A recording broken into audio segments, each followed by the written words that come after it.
L'appellation a été lancée en juin 2021. Et c'est venu comment l'idée de pouvoir avoir cette appellation dégustant Côte-de-Beaupré? Les producteurs et commerçants souhaitaient s'identifier plus particulièrement à la côte de Beaupré. Puis c'est comme ça qu'est lancé. Et je pense qu'il y avait une question aussi d'histoire.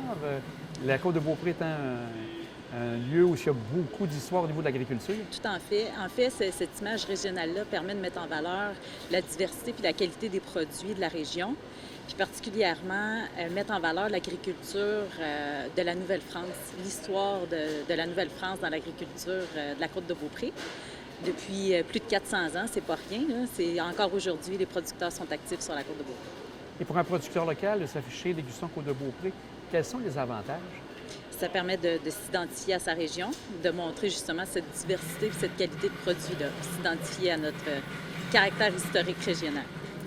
Au niveau des conditions, est-ce que pour avoir l'appellation, quels sont ce que les gens doivent avoir pour pouvoir avoir cette Oui. appellation? En fait, les activités de l'entreprise doivent se situer sur la côte de Beaupré. Les transformateurs doivent détenir un permis d'IMAPAC, puis au moins 75 de la production de l'élevage doit être réalisée sur la côte de Beaupré, ou si c'est un commerçant ou un restaurateur, il doit avoir au moins un produit affiché sur leurs éléments. OK. Et est-ce que ça, c'est gratuit ou les gens ont un frais pour pouvoir adhérer? Les producteurs, c'est tout à fait gratuit. Il y a un simple formulaire à remplir. Puis, il n'y a aucun frais, là. Est-ce que tu peux nous dire rapidement qui sont ceux qui ont déjà l'appellation Oui, dégustant bien Côte-de-Beaupré? On a la bioferme des Caps, la ferme Simard, BAM Café, Aille des Prés, la Grande Ferme, les Jardins du Petit Pré, les Semeurs d'Espoir, la ferme Mississé, la microbrasserie des Beaupré, les Canardises, la miellerie du Vieux Caveau, l'Auberge Baker et Solange et les Abeilles à l'heure actuelle. On peut en avoir d'autres prochainement. Puis les produits aussi sont disponibles chez les détaillants comme IGA Express Chouinard et Fils à Sainte-Anne-de-Beaupré, le marché du village et le marché public de Saint-Fréol-les-Neiges et à la boutique d'Aux-Trois-Couvents à Château-Richer. Et ceux qui souhaitent, parce qu'il y a sûrement des gens, suite à ce qu'on va voir aujourd'hui, sont intéressés, qu'est-ce qu'ils ont à faire à ce moment-là? Ils ont juste à entrer en contact avec moi pour obtenir le formulaire par courriel, puis ils peuvent même s'inscrire là, par téléphone avec moi, c'est tout simple. Et vous avez une page Facebook aussi qui permet justement d'en savoir un peu plus? Tout à fait. J'invite les gens à aimer notre page Facebook là, pour voir les publications, puis pour pouvoir voir la liste des participants. Écoute, ça fait partie de notre ADN, on ne peut pas dire autrement que ça. Dès le début, la famille Chouinard, même avec la petite boucherie à côté, il y avait déjà un kiosque de Gilles Simard avec ses légumes juste à côté. Alors, c'est des associations naturelles avec nos collègues de la Côte-de-Beaupré, finalement. Alors, on ne pourrait pas avoir un marché d'alimentation comme le nôtre sans avoir vraiment là, des gens, des producteurs locaux qui sont associés à nous autres. Là. Ça ne ferait pas partie de notre histoire. Là. On n'aurait pas le même genre d'épicerie, c'est sûr. Puis je pense que l'appellation, le travail à travers tout ça, derrière tout ça, vous êtes là-dedans aussi, je pense. Hein? Bien, en fait, ça a parti d'une idée un petit peu d'afficher les produits puis les producteurs locaux à l'intérieur du magasin. On a quand même 35 000 produits dans le magasin ici, alors c'est assez difficile des fois de retrouver un produit qui est vraiment un produit local. Alors, l'idée de base de tout ça, quand j'ai approché les gens là, de Développement Côte-de-Beaupré, qui ont pris le flambeau par la suite là, avec le projet, c'était vraiment là, d'avoir un affichage pour promouvoir là, les produits de la région. Alors, puis ça a développé dans quelque chose là, d'extraordinaire. Là. Une belle signature dont je suis bien fier d'avoir participé d'ailleurs. Aussi, au niveau de la Sobeys, IGA, est-ce que c'est une politique aussi pour eux d'avoir l'achat local? Définitivement. Avec les dernières années, on a vu que l'approvisionnement mondial était de plus en plus difficile. Alors, effectivement, ils veulent investir vraiment au Québec. D'ailleurs, ils viennent de lancer l'accélérateur local au Québec pour vraiment faire la promotion des produits locaux et des producteurs, en fait. Alors, ce sera 1 million qui sera investi par année, avec une cohorte d'une dizaine d'entreprises, peu importe au Québec.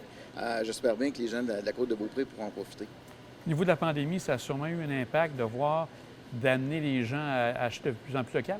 Oui, c'était déjà fort avant, honnêtement, mais effectivement, là, on a toujours des demandes pour les produits locaux, que ce soit des touristes qui viennent ici et veulent vraiment déguster nos produits, ou que ce soit là, vraiment là, des gens qui sont de la place, mais qui recherchent leurs produits aussi, là, qui sont habitués de prendre.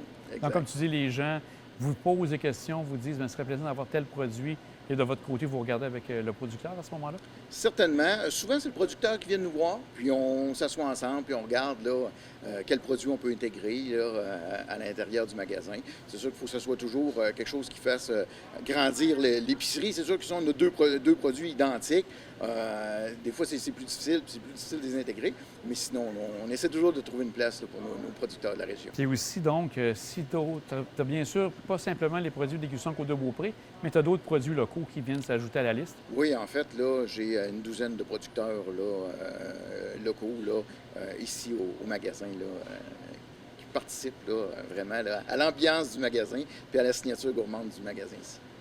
J'apporte assez d'importance parce que c'est souvent la demande des clients c'est les clients qui en font la demande. Fait que je trouve ça important de garder les produits locaux en tablette pour pouvoir les desservir. Ouais. Et aussi, une des politiques qui était faite, pas politique nécessairement, mais qui est arrivée une approche, c'est les gens de développement Côte-de-Beaupré qui ont amené les produits dégustants Côte-de-Beaupré.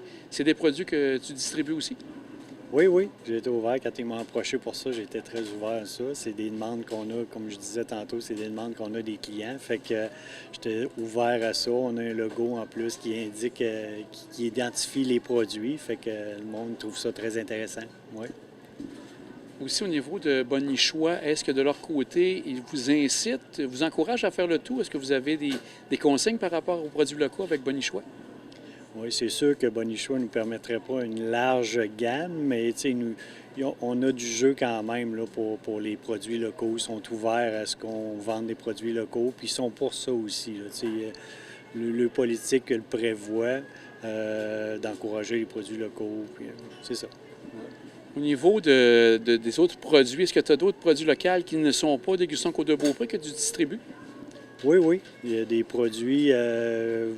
c'est ça, il y a certains producteurs locaux qui viennent me voir, même s'ils ne sont pas avec Dégustation Côte-de-Beaupré, je suis ouvert à les vendre. Puis j'en ai quelques-uns aussi au travers de ça. Ouais.